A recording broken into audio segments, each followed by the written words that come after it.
Davis Mills, QB from Stanford. All right, so now what's up with that? I mean,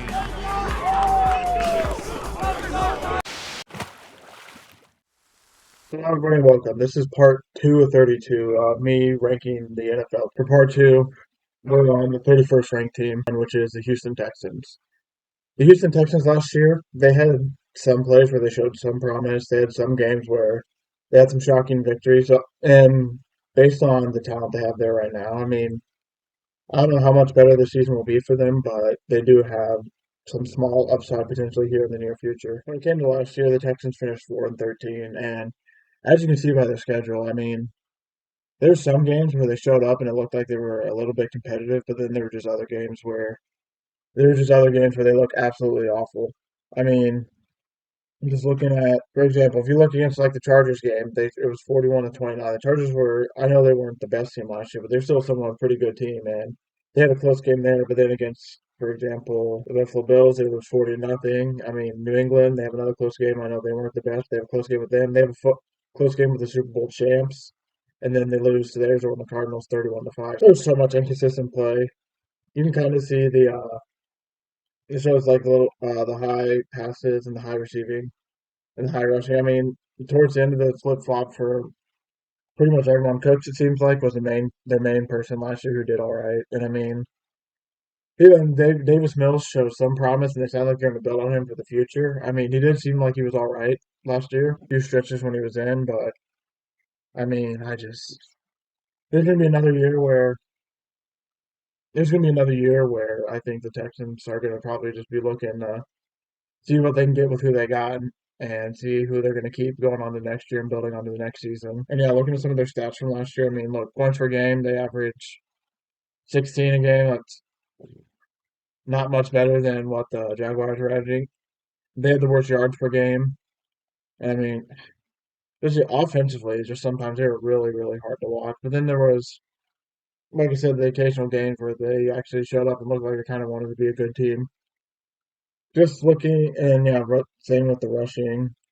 With the rushing and passing, I mean, they were towards the bottom of the league in pretty much both. That's kind of surprising that they ran the ball the 14th most. I thought they would end up passing more than.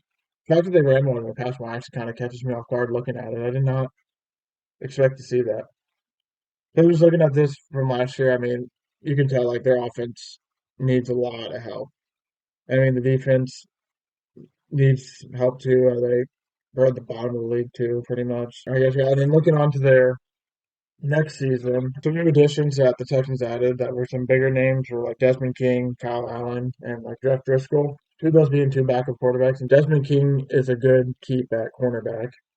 But when it comes to looking at the schedule, I mean, comparing it to last year's, I mean, I don't see how they're going to do much better than last year.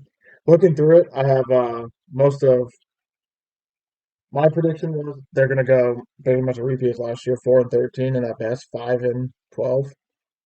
I don't see them. They might get a win week 3, maybe. I doubt it, but if not, I don't. At best, I don't see them getting a win till week 5 against the Jacksonville.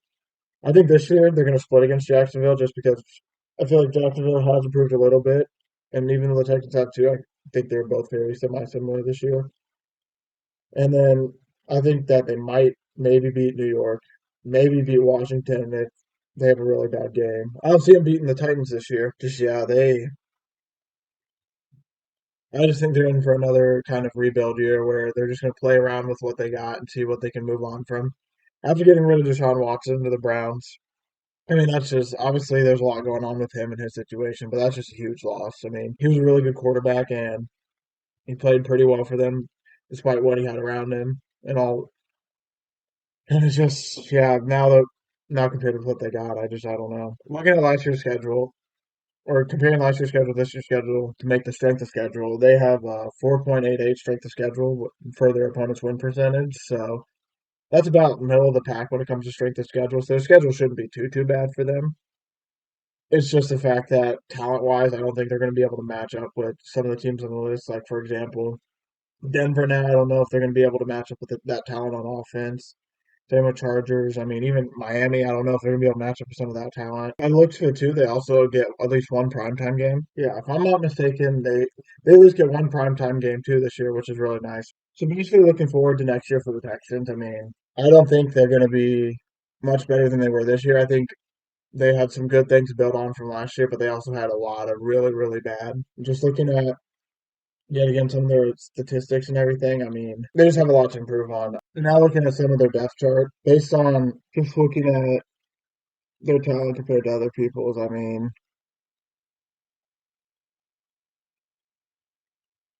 they got some good, like they have some recognizable names. Obviously, they have some good players, but I just looking at the offense right now, I just don't know where they're gonna.